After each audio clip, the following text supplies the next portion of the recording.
the city hasn't died yet. Everyone still believes today will be completely ordinary. The streets are already alive before sunrise.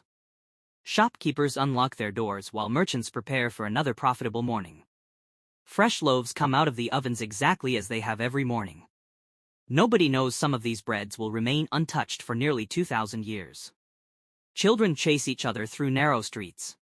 Families begin another normal day without the slightest idea that history is already moving toward them. Before this day ends, almost everything you're looking at will disappear beneath volcanic ash. Welcome to Pompeii, one of the busiest Roman cities in southern Italy. Between 10 and 20,000 people call this city home. The Forum serves as the center of politics, religion, and everyday business. Trade keeps the city alive. Merchants sell food, wine, cloth, pottery, and imported goods from across the Roman world. Every street has its own rhythm. Bakers, blacksmiths, gem cutters, and craftsmen work from sunrise until evening. The wealthy live inside elegant homes filled with painted walls, beautiful mosaics, and peaceful garden courtyards. But not everyone lives in luxury. Many families combine their homes and businesses under the same roof. The walls speak too. Graffiti advertises political candidates, shares jokes, declares love, and captures everyday conversations. Religion shapes daily life. Temples dedicated to Jupiter, Venus, Isis, and other gods welcome worshippers throughout the day. Watching over all of it is Mount Vesuvius. To the people of Pompeii, it's simply another part of the landscape. But the mountain has already begun changing, even if nobody below realizes it yet. Small earthquakes aren't unusual here. They've happened often enough that most residents have stopped paying attention.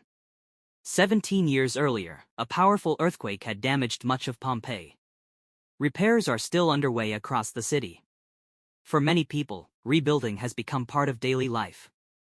They believe the worst has already happened. Mount Vesuvius looks peaceful.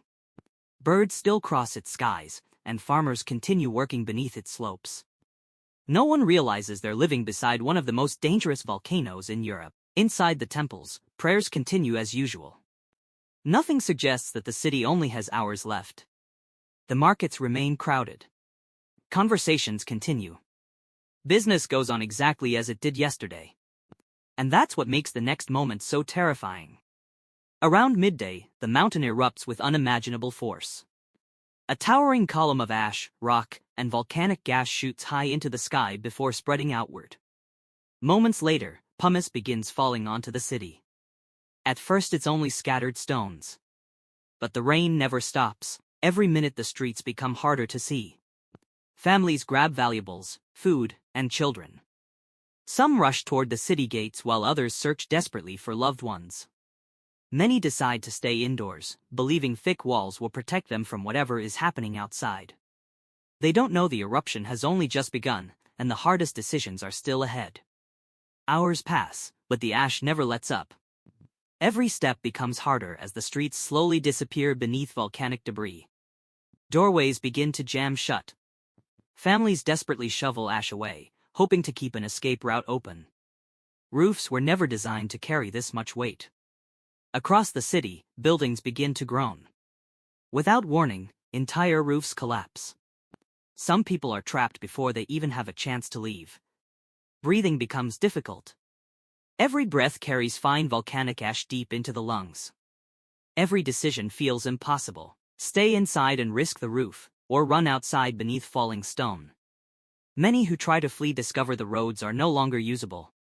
Familiar streets have become a maze of rubble. By now, escape is becoming less a matter of courage, and more a matter of luck.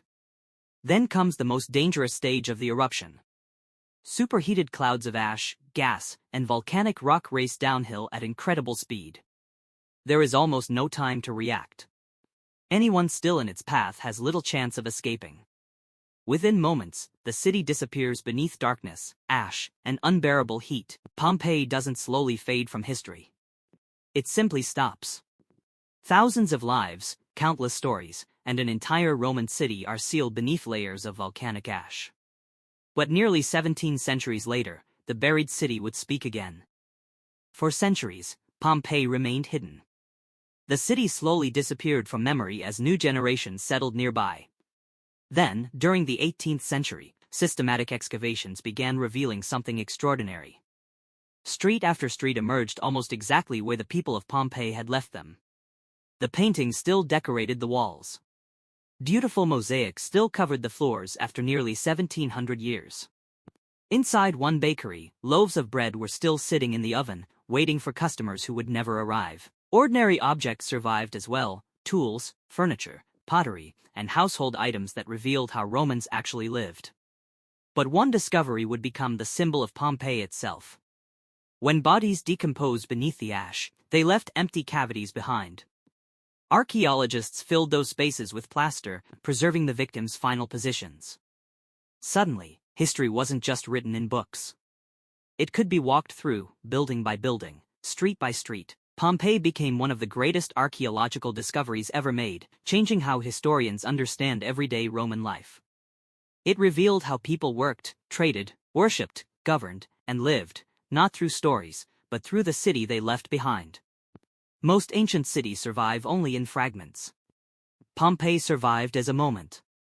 Every road, every home, and every inscription reminds us that ordinary lives can become history without warning. The people of Pompeii never knew they were living their final ordinary day, and perhaps that's why Pompeii still speaks to us today, not because it tells us how people died, but because it shows us how they truly lived.